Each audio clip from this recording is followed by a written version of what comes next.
सीमा शेख. मी मोशी येथे राहते, पुणे मोशी.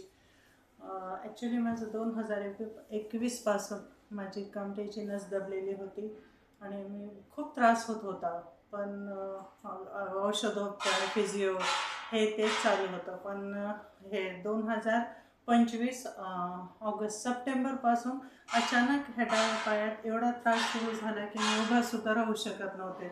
मग माझ्या मोठ्या मुलाने मला संचेती हॉस्पिटल आणि परत साईनाथ बरेच हॉस्पिटल पुण्याचे, पण आम्हाला अनुभव वाईट बोलू नये, पण आम्हाला जसं सॅटिस्फॅक्शनच भेटत नव्हतं की आमचा आजारपण, आम्हाला योग्य मार्गदर्शन, योग्य सल्ला भेटत नव्हता. मग इथे डॉक्टर आहेत अशफाक बांगी सर. मग माझ्या लहान मुलाची त्यांच्याकडे सर्जरी झाली होती. मग सेकंड ओपिनियन म्हणून माझ्या मुलांनी त्यांना ते रिपोर्ट वगैरे पाठवले मारायचे ते. तर ते म्हणाले, त्यांनी हा ॲड्रेस सांगितला, इथं जाऊन भेटा.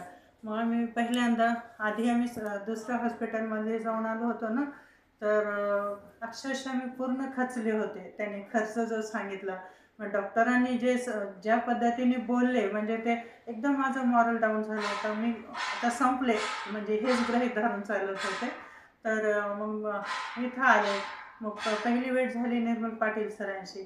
त्या डॉक्टरने ते कसं बोलावं पेशंटशी, म्हणजे अर्धा मॉरल नाही का, आपल्याला एक आशा उत्पन्न झाली की हो मी चांगली होऊ शकते.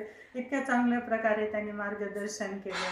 मग त्यांनी लगेच मग आम्ही सुरू करा म्हणाले पटापट. त्यांनी प्रोसिजर ऑपरेशन व्यवस्थित पार पडलं. सगळं चांगलं, स्टाफ चांगलं आहे, डॉक्टर चांगले आहे, खूप अद्विनीय नम्रतेने बोलतात पेशंटशी, म्हणजे आपले घरचेच नातेवाईक आहेत अशा पद्धतीने बोलतात. आणि मला म्हणजे मी ना कोणाला सुद्धा रिकमेंड करेल की तुम्ही याच हॉस्पिटलमध्ये जा म्हणून. अजून हा माझा स्वतःचा अनुभव आहे आणि हा खरा अनुभव आहे, जे आहे ते खरे. कारण मी पूर्णतः कोलमडले होते की आता मी उभी राहूच शकत नाही, कारण मला एवढा त्रास होत होता की मी इथून ते इथपर्यंत म्हणजे 1 मीटरसुद्धा चालू शकत नव्हते. इतका त्रास होता माझ्या डाव्या पायात आणि कमरेमध्ये. पण आता मी नीट चालू शकते. थोडंसं चालून दाखवतं. हो.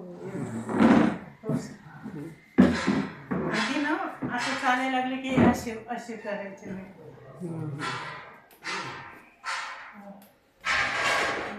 स्टेअर